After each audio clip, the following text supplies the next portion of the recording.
प्रथमतः सर्वांना विनम्र जय भीम। मी प्राध्यापक डॉक्टर अर्जुन जाधव माझ्या यूट्यूब मंचावर आपले मनपूर्वक स्वागत करतो।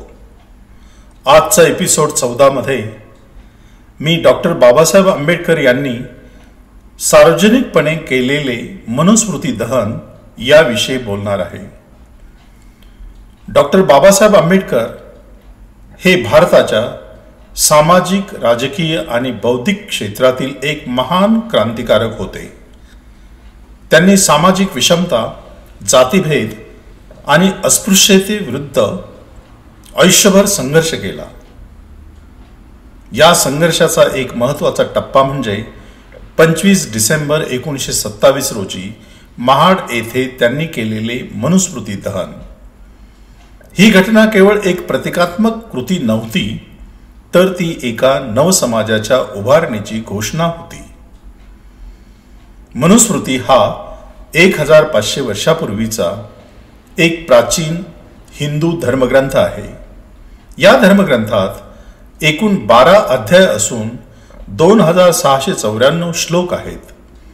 हा धर्मग्रंथ हिंदूंच्या कायदेविषयक आणि जीवनशैलीचे पारंपरिक मार्गदर्शन करत होता, परंतु या ग्रंथामध्ये स्त्रियांना आणि तथाकथित क्षुद्र व अस्पृश्य वर्गाला दुय्यम, अपमानास्पद आणि अमानवी स्थान दिले गेले होते।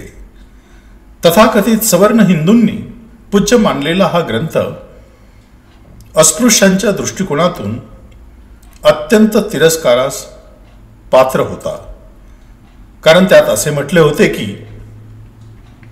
जर एखाद्या अस्पृश्याने वेद ऐकले किंवा वाचले तर त्याच्या कानात वितळलेले शिसे ओतावे।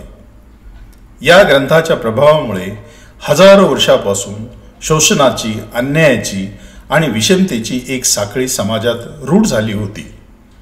डॉक्टर बाबासाहेब आंबेडकर यांनी या साखळीचा मूळ उगम ओळखला होता आणि म्हणूनच त्यांनी या ग्रंथाच्या विरोधात उभं राहण्याचा निर्धार केला। महाड येथील 14 तळी सत्याग्रह हे डॉक्टर बाबासाहेब आंबेडकरांच्या सामाजिक संघर्षातील एक महत्त्वाचं पाऊल होतं। या सत्याग्रहामध्ये त्यांनी दलित समाजाला सार्वजनिक पाणवठ्याचा वापर करण्याचा अधिकार म्हणजेच मानवी हक्कांचा अधिकार मिळवून दिला। पण बाबासाहेब एवढ्यावर थांबले नाहीत।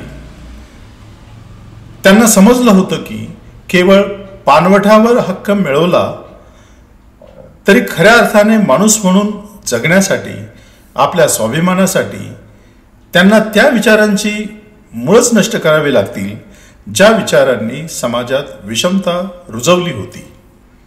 यामुळेच 25 डिसेंबर 1927 रोजी हजारो अनुयायांच्या साक्षीने बाबासाहेबांनी मनुस्मृतीचे सार्वजनिकपणे दहन केले। त्यांनी या ग्रंथाला समाज विघातक ठरवत त्याचा निषेध केला आणि समानतेच्या, स्वाभिमानाच्या नवविचारांची मशाल पेटवली। त्यांनी स्पष्टपणे सांगितले की या ग्रंथात माझ्या बहिणीला, माझ्या आईला आणि माझ्या समाजाला माणूस म्हणून जगण्याचा अधिकारच नाही, मग अशा ग्रंथाचा आम्हाला काय उपयोग? हे शब्द आजही प्रत्येक सामाजिक कार्यकर्त्याला अंतर्मनातून हलवून टाकतात।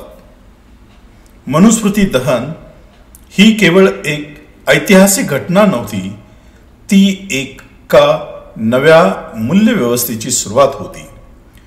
डॉक्टर बाबासाहेब आंबेडकरांनी समाजात सामाजिक न्याय, मानव अधिकार, स्त्री समानता आणि धर्मनिरपेक्षतेची बीज पेरली। मनुस्मृती दहनामुळे दलित समाजाच्या आत्मसन्मानाची पुनर्रचना झाली आणि सामाजिक क्रांतीच्या लढ्यात नवी ऊर्जा प्राप्त झाली। आजही 25 डिसेंबर हा दिवस मानव हक्क दिन म्हणून साजरा केला जातो। हा दिवस केवळ बाबासाहेबांच्या एका कृतीची आठवण करून देत नाही, तर तो आपल्याला सतत सजग ठेवतो की माणूस म्हणून जगण्यासाठी अजूनही संघर्ष आवश्यक आहे।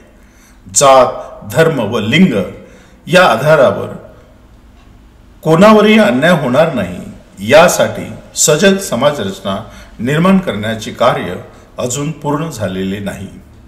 डॉक्टर बाबासाहेब आंबेडकरांचं मनुस्मृती दहन हे त्यांच्या विचारसरणीचा, धैर्याचा आणि मानवतेसाठीच्या लढ्याचा अमर संदेश आहे. त्यांची ही अभूतपूर्व क्रांती आपण सर्वांनी लक्षात ठेवावी, तिचा अभ्यास करावा आणि तिचं जतन करावं, हीच त्यांच्या प्रती खरी आदरांजली ठरेल. जय भीम.